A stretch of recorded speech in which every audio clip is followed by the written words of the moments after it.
Hi everyone, and welcome back to another Bork No Game video. Today's video is dedicated to the help section for counter side. I recorded this during the closed beta, and here is also going to be a frequently asked questions after the video is pretty much ended for the help section. So let's go ahead and jump right into this. Here's going to be some in-game stuff that's talking about the lobby and what's going on there. This is going to be the parts on how you form a squad. Note there's going to be 1 ship and 8 units, and the squad's power is the combat power and the average value of its members' CPs. Just note that we talked about it before. Try running 4 units if possible, maybe 1 healer on the side, and pretty much let's move forward from here. Note that there's going to be a leader. All right, now the importance of the leader is the fact that they can decrease their cost by 1. Nothing else really matters. This is so that you can deploy more units in the beginning. That's also going to be Zhao, one of the reroll characters. Here's going to be the unit formation guidelines, where pretty much you want to have as many units as possible if you can afford it. That way you have unit diversification in order to tackle the enemies and all the different things appearing. Here's going to be the summary of HQ. Lab is where you can pretty much increase your units and produce units. Ships is going to be, the hangar section. Workshop is where you can produce your gear. CEO's office is where you can negotiate leveling up and pretty much doing the loyalty and contracts and stuff. All right, maybe they'll change the names, who knows. Now the recruitment section right here is very important. You can either use employment contracts, which is like a blue currency, or you can use quartz. Try not to use quartz because that's a very finite thing. If you have to use quartz, then use quartz. Just note that quartz is going to be an important feature that you can use down the road. Now, the ensured recruitment, that pretty much means after 150 rolls or 15 multis, you're guaranteed a character. This count will increase as you're getting more units. So just note we have 150 for pity. And then here are going to be the task planet points. Essentially, it's going to be the pity system in order to obtain, a guaranteed unit within the shop section, and it'll show you right there how to access it. All right, so let's go ahead and keep moving on. Now the scout units, you can collect unit data to recruit the corresponding unit. This is sort of like the shard-esque system, but you don't really need to do this because most of the characters that you're going to be acquiring are going to be full summons. Don't worry about shards. Shards are mostly there to help you out, but they aren't really required. You won't get shards from summons is what I'm trying to say. All right, so don't worry about like some terrible shard system. Here's going to be the credits where you can use them for recruitment, ship construction, and gear crafting and enhancing. Probably the most important resource in the game. Eternium is essentially your stamina system. Quartz is pretty much for buying items and resources, and info is for skill training, world map events, and unlocking counter cases. All right, info is going to be very important throughout the game, so make sure you get it through the idle systems. Here are going to be the different missions where you have to complete dailies and weeklies, get resources, items, and mission points. You can get additional quartz for mission points you have accumulated, so that's going to be like your achievements and all those things.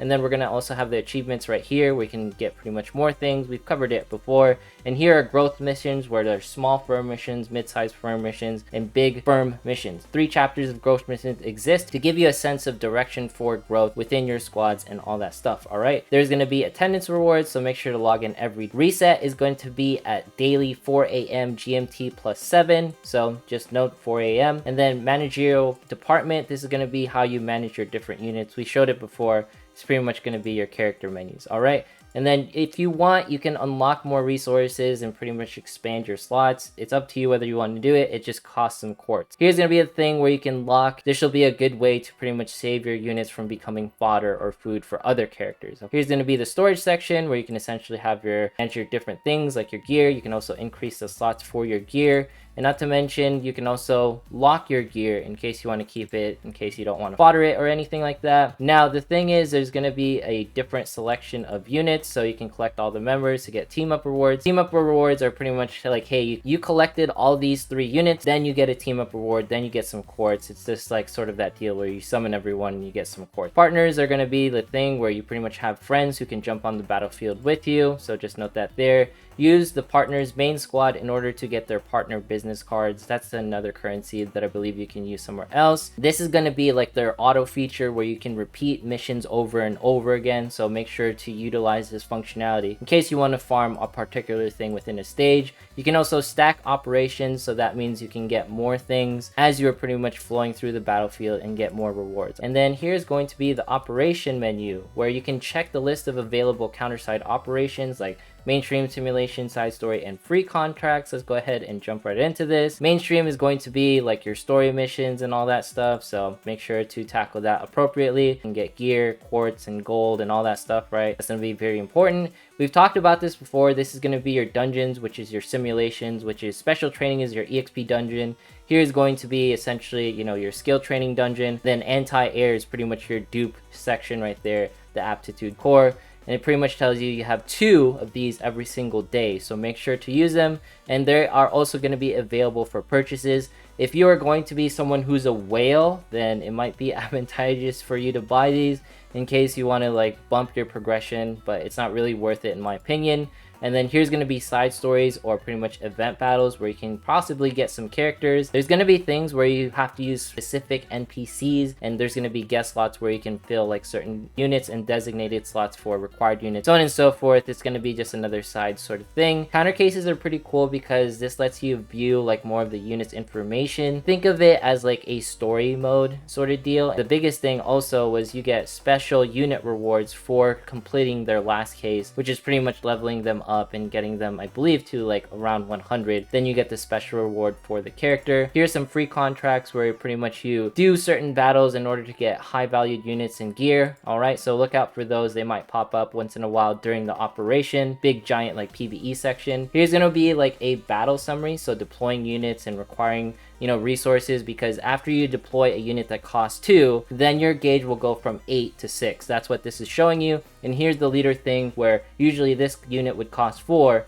but now they're going to be costing 3. All right, here's going to be like the win-loss sort of menu. You know, after a certain exceeded amount of time, you will lose the battle, or if your ship is destroyed. So try to destroy the enemy team ship. When it comes to the deployable area, it's all based off of how much the boss's remaining health is. Some characters have abilities that allows them to be deployed, you know, very far away. But if you're playing on manual, all of your units will be deployed near your ship. Honestly, you shouldn't be deploying your units right here at the boss because, you know, you might lose your ship in the process, all right? Some role advantages, we've talked about that before because pretty much it's all like, you know, striker beats ranger, ranger beats defender, and defender beats sniper, so on and so forth. The unit deals more damage or takes less damage depending on the role and stuff like that. Now there is going to be protection, so you can place your defenders to pretty much reduce incoming damage. That's what defenders are usually for. And then you have like your ground and air attacks and all around attacks. You want to get as many units that can do all around attacks, because what happens is some units only attack air, and then some units only attack, you know, ground units, and it can be kind of awkward when your ground unit is just staring at an air unit. Here's going to be the evasion and hit system. There's going to be formulas in the Google spreadsheets later, but there's going to be things where there's like an evasion rate and damage reduction, decrease incoming damage, and ignores criticals depending on what's going to be happening. There's also valid hits. What happens here is that the farther the unit is away, then technically the less damage they take because of the scatter incoming AoE damage sort of deal. Just something to look out for in case you're trying to damage like a bunch of units at once. Also, there's going to be a thing where ships have skills, and just note in auto, units marked with auto are deployed in order. So if they are from the left hand side, then technically this unit would be deployed, then this unit, and this unit. That's the auto deployment order right there. All right, pretty cool stuff. And just note the ship skills are AoE based and they have to be selected in a certain range. I'm not sure if they get casted automatically. Here's going to be the battlefield tactical combat mode. So each squad where pretty much has 1 move per phase and enters the battle encountering enemy. That's pretty much like, you know, where you're on the tiles and there's chest stuff. This is very important right there. Let's not miss that. Squads that engage in combat without ammo will automatically lose and get destroyed. So a lot of the times when I had a squad that was really strong but they had no more ammo left, they would automatically lose. Be aware of that while you're on the battlefield in case you have the strongest team and they automatically lose. Here's going to be like the menus where it's like winning objectives. You know, make sure to do all these in order to get all the rewards and stuff and all the different things. Operation cost, that's going to be how much damage it's worth in order to enter the battlefield. So the support system, if the ally squad exists within 1 cell around the tire where the battle is taking place, then the leader of each squad joins the battle as a supporter. Supporting leaders don't consume deployment costs and can be deployed only once. They're gonna randomly appear on your board and you just pretty much slam them. If it's on auto, you won't even notice it. So if you see an extra unit that's not yours, that's what's happening. There's also going to be like a supply tile, a repair tile, and a service tile. Just note that you can repair your HP on the repair tile, supply ammo, which is pretty much, you know, you get more attacks in, and then supply task services tile, which pretty much costs Ethereum in order to get some stuff done. And then here's going to be some more stuff on environmental effects, where some places you can have like a blizzard, and all units have, you know, minus 20% attack speed, minus 50% speed. So it's something to look into. Watch out for these containers as well, because if you collect those containers, then you get additional victory rewards. If you fail to clear the battlefield or quit, you'll forfeit the container reward. All right, sometimes here the container reward can provide an extra unit, so just be aware of that. That's going to be something to take into account. And then here's going to be landing points where you can essentially place your units. Let's go into auto. Auto is pretty much just going to move your characters in the appropriate sections. Yes, the ships will move to the appropriate units, such as getting like the auto ammo. You pretty much just set that appropriately. There's going to be like the rapid repair, does like cost quartz right here, it pretty much says. So don't use this unless you really have to. I understand in case you want to push a mission, but try to save your quartz if possible. All right, now we're going to be covering all the different units. Now this is going to be the employee type, whether this is like a counter unit, role, or like a ranger, sniper. And then all, or pretty much the attack type, is whether they hit air or ground, and the deployment cost as always, which pretty much is the ticker that we talked about earlier. Is going to be the different units: counter, soldier, and mech. Note that soldiers have more people on them, and then mechs, they're simple but powerful hardware that steadily performs the duty. They don't really have as many skills. All right, so if anything, if you want like heroes that have flashy abilities, it's going to be your counters, and then soldiers are going to be like there to overwhelm your opponents. But honestly, mechs look really cool, and I know a lot of people are going to use them. Here's going to be the different role types we talked about, like the tree right there. Just note that siege units, they attack the bosses like straight away, and then tower units are defensive units that don't really move too much. All right, but that's going to be all the different roles right there. Here are going to be the different stats. You know, HP, you have 0, you can't attack anymore. Attack increases outgoing damage, defense increases incoming damage, crit rate, hit, evasion, all that stuff. You can read it. Feel free to let me know if you have any questions down below. Here are going to be the different skills. All right, so your skills are divided into normal attack, unique ability, powerful skills that have cooldowns, and then counters have the most powerful skills, which is like an ultimate skill, because not everyone has like an ultimate skill. All right, so let's go ahead and keep jumping into this, and this is going to be how you improve your skills, where you use pretty much training data, this currency right here, and info, that blue currency that we saw earlier. Salary negotiation is very important. We've covered this before, where loyalty is very important, so make sure to always offer 30% on top of what you would always provide. And here's going to be like the implant section, where you pretty much use additional units to get passive stats or increase your passive stats. What happens is some units, they'll provide a 1.5 EXP boost. There are trophy units that can increase your passive stats more. Try to use these trophy units, as they're going to be very beneficial to your passive stats. All right, and then you can see here, using a few units, that's how much the credits cost. If you use a bunch of units, then it's going to cost more credits. So just be aware of that in case you're increasing your implants or passive stats. Also, use skill training to increase skill levels. We pretty much covered it. Level 5 is where you want to be, but note that level 5 is going to be very difficult to obtain. There's going to be additional effects, and then here's going to be like the different things that you can use. There's going to be info, normal training data, and then prime training data. And you can see here, max level 3 requires 1 limit break, max level 4 requires 2 limit breaks, and then max level 5 requires 3 limit breaks. All right, just so you guys are aware how the skill system essentially works. And then here's going to be how it's showing you, like, you can use limit break material, which is like the APT cores, and the credits, which is like gold, or you can pretty much use like, you know, an extra pair of units that you have. Limit breaking, pretty much your dupe system. Okay, loyalty effects. We covered this before, but make sure to note that loyalty is going to give you a 2% bonus to all stats. So loyalty increases when the unit wins a battle and significantly increases in successful salary negotiations. So just please be aware of that as you're playing. Then there's going to be the lifetime contract right here after the unit hits 100 loyalty. So don't lose loyalty and gain additional EXP. They have special conversations, so your waifu might be treating you different if you get the lifetime contract and you do that at the CEO office. Right, there's going to be the unit dismissal. We talked about it before, where you can essentially throw away units. You get sometimes like business cards. Please note that dismissed employees cannot be restored, and business cards can be exchanged for various products within the shop. All right, so it's another currency that can help you out. Here's going to be the different like ship types: auxiliary, cruiser, auxiliary ship, and armored ship. They're going to be used between like the battlefield and battle modes. Here's going to be their different movements based off of the type. So obviously, you know, you use a ship that you feel necessary is best. Armored ships look nice because of how far they can move. Each ship has a passive skill that will be provided. So for example, this one will give all of your allies plus 3 HP during the battle. Something very nice. Also, you can essentially use skills to deal a little bit of damage so on and so forth, maybe provide some buffs. We talked about this before, where pretty much your ships are able to be upgraded. So this is going to be like the system that's like, hey, this is what you're going to be used to upgrade them. And then you can also do things where you can level them up as well. You can check it at the bottom of the ship. All right. There's going to be ship construction, you know, all the different things. Higher graded ships provide more basic deployment resources at the beginning of the battle. Just take that into account. So that's going to be really nice right there.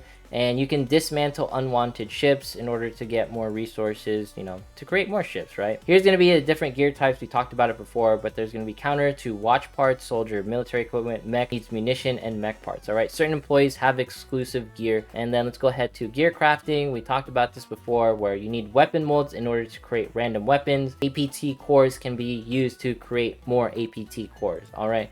Just note that's a little weird right there. Gear crafting, molds, and materials. We've talked about it before, but you can increase the capacity up to 10 increments where you can build up to 10 pieces of gear. And then you can use this urgent crafting coupon in order to speed up the build for a piece of gear. Here's going to be some gear enhancement things. So you can pretty much use credits and material in order to get a certain line of stats. Your standard gear grind is going to be absolutely crazy. Just note, in gear tuning, you can essentially change stats. So you can either keep the stats that you want or pretty much tune them to a point where you're like, all right, I want crit or something. So this is going to be showing you like how to pretty much change your stats and everything. You can dismantle gear, so on and so forth. And there's going to be set options, probably get attack sets and HP sets. Gauntlet is going to be your PvP. There's going to be ranked battle that's going to be occurring. So just know PvP is going to be a big one. Ranks that you can get, there's going to be some league benefits on how many crystals that you can get and stuff. And just note that you can use Gauntlet points to buy various items within the shop, alright? You can also ban units weekly as you're going through like the battles and stuff. So let's say there's a meta unit that's always going to be annoying. Then you can ban certain units and you can ban certain ships. That way they won't be as present, alright? So that's going to be a super cool thing. And there's going to be boost up on certain characters. So let's say non-used characters, they'll get skill haste, and they'll also get like, you know, all their stats increase and all that stuff. So that's pretty cool to make sure the meta is constantly shifting. And then here, enjoy asynchronous battles, all the different things with strategy tickets and all that stuff. That's gonna be a lot of things to cover regarding PvP. All right, here's going to be the world map. This is gonna be like your idle modes, as you can see right here, right? So you can establish the coffin company around the world. The higher your company level, the more branches that you can establish. Just note that this is where you can do raids or dives. Raids and dives require a large number of units, and they're more difficult than normal operations, and they generate unique rewards. Dives is also known as a tower mode. That's how I coined it, but official term is like dive, all right? So branch level effects, also dispatch missions. This is essentially your idle modes. You have like your little office right here where you place your units, and you can deploy squads, so on and so forth. Sometimes there's going to be missions to pretty much get like summon rewards right here, get some info and get some EXP. Just sometimes note that this can activate a raid and obtained when the dispatch mission is a great success. You know, sometimes you get that extra reward at the very end, all right? Okay, and then here's going to be a thing where essentially your branches can level up as you're pretty much doing missions over time. Different branch facilities complete a mission to get EXP. Facility points can be used to build new facilities or increase existing facilities levels. Your facilities after dispatch missions, raids, and various other branches related activities. All right, so you can increase those facilities. And just note, raids and dives that appear after a dispatch mission offer more rewards at higher levels. So you can increase your raid and dive levels by building the facility. I recommend increasing the phase coordinates amplifiers, as your raid levels will be a good place to get gear, all right? Increase your raid levels. That was what I read earlier during KR. That's going to be an important factor, so make sure increase your raid levels. I just want to say that one more time. There's going to be a world map events like we talked about earlier, where there's pretty much going to be like a raid boss that you can fight, and sometimes you can do a dive, all right? So just another thing to note as you're going through like that world map section. Here's going to be summary on raids. You're going to be fighting these huge giant bosses, which will require 24 units. It's going to be a really crazy boss fight, to say the least. This is going to be the things. You're going to require some info in order to battle the boss. And there's going to be some support gear available where you can increase your stats by using like more info and all that stuff. Raid support, all the information's right there. Special rewards and rewards per rank. So raid gear crafting here, raid gear molds. Raid gear is going to be really good for dealing, you know, the highest damage and all that stuff. So make sure to never miss out on the world map. Here's going to be the dive section. All right, dive is going to be the parts where, to me, it's like sort of a tower mode. There's going to be the point care, Raymond, Gauntlet, and Euclid events. These are like random events that pretty much differ in loot as you're going through like the different dives. Artifacts are items that can be obtained by clearing sectors. After the dive, artifacts are returned to the administration and converted into credits. If all of the available artifacts are obtained, no more artifact acquisition events will occur. All right, so that's just going to be something that you want to take a note of. And then here's going to be dive artifacts, where pretty much it can increase your character's counter speed, or how fast a counter can move. That's the type of unit. If you forgot, you know, they're like the ones that are heroes.